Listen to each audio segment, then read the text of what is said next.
everybody, how's it going? My turn to finally talk about this.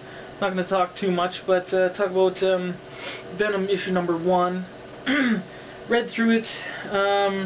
It was pretty good. I love the story. The story is great. Everybody's saying good things about it too. Jack-o'-lantern, he's the maniacal bad guy in this one. But war-torn country area. He's supposed to come in to help. These UN guys, they're just getting ripped to shreds. And fine, because it's the Jack-o'-lantern, and his I don't know, his handler, is his boss, is well, it would seem testing this new weapons, and it's for these was it Antarctic vibranium bullets or something like that. Very rare product, but basically cut through any kind of metal. And here's a picture. But anyways, he's sort of a little bit hot-headed, goes his own way.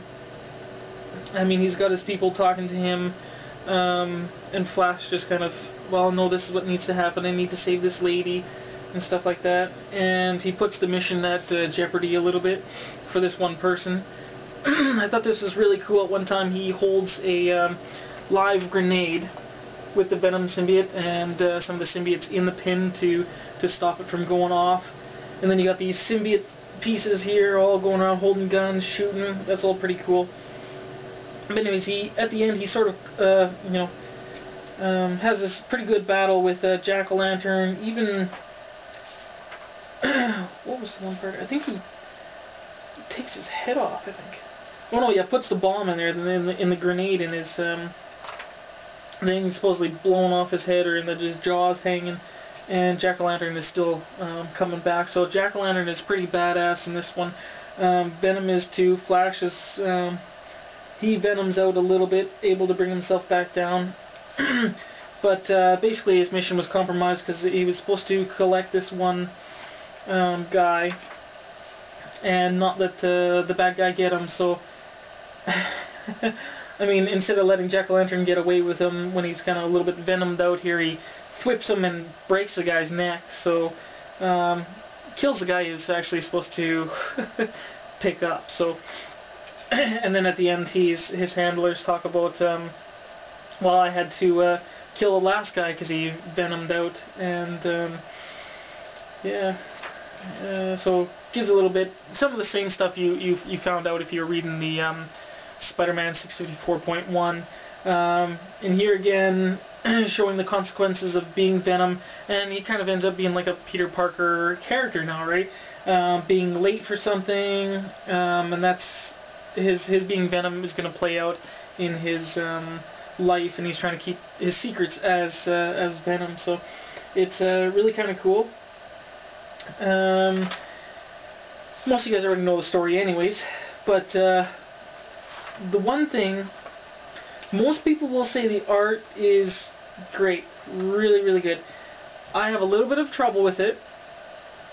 I think Tony Moore, and I haven't looked at his artwork in a while, but it was, I think he did a lot on the Walking Dead series, at least the first volume for sure, I know. And the black and white work in Walking Dead was really good, really nice. Now this is Tony Moore's work colored, and it is by, so you have inks by a couple different people, but colors John Rauch, or Rauch, probably Rauch.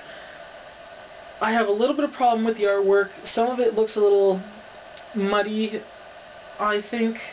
Some look good, some panels look a little more muddy or rushed. This one looks like a lot of detailed. Tony Moore's monster work is pretty good, and the Venom stuff is really nice. Just some panels seem to be a little better than others. Some seem to be a little more rushed. I say this one was one of the best panels there, I think, when he's coming out of the chopper. That was pretty cool. So, but you look at a panel like this, and it just has, I mean, it looks okay, but it has a little bit of a grainy look to it, and a little bit of not much in the background, very, very quick. You know, so I think maybe Tony Moore, even this one here, a little muddy, a little grainy to me. And I think he may have been relying a little too heavily on the finished works of the colorist to really make it pop a little bit more. But I think he left some of his pencils a little too sloppy, so they didn't come out as good with the pencils, I think. So I have a little bit of trouble with that, but love the story, lots of the action, stuff like that, pretty crazy. So I would just like to see Tony Moore hopefully clean up his pencils a lot more, because I mean, when you look at when it's all just him and his inks in Walking Dead or whatever, he has to complete it, and it looks very fine, detailed, you know, more simple but detailed pencils, nothing left too sketchy at the end, right? So yeah, that's that. But really good book. Besides that, I probably have the same feelings as pretty much everybody else on the book. That it's just really great. Hope it's going to go well. Now I wonder, you know, with this, he's probably maybe only got like 17 more missions, supposedly, from Venom, on his Venom tour duty, but I'm hoping the series continues, and maybe, hopefully, Flash does break away from the army and becomes bonded with him for a while, and I'd really like to see what comes of that. That'd be really, really, really cool.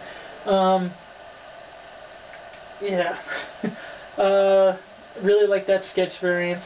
Yeah, got something here else to show you guys. I got a mug edition. It's not a comic book mug, but something very appropriate, I think, for my channel. No coffee in it today. Got some what is it called? Chocolate. Chocolate that is milk. Milk of the chocolate.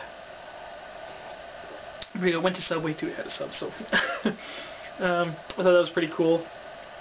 Have that. I'm proud to be Canadian, and Albertan Canadian too.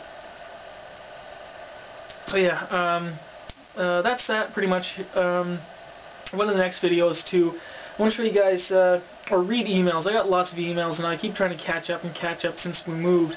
A lot of different videos I want to show you guys too. So I think maybe it'd help if I try to answer some mass emails through video responses.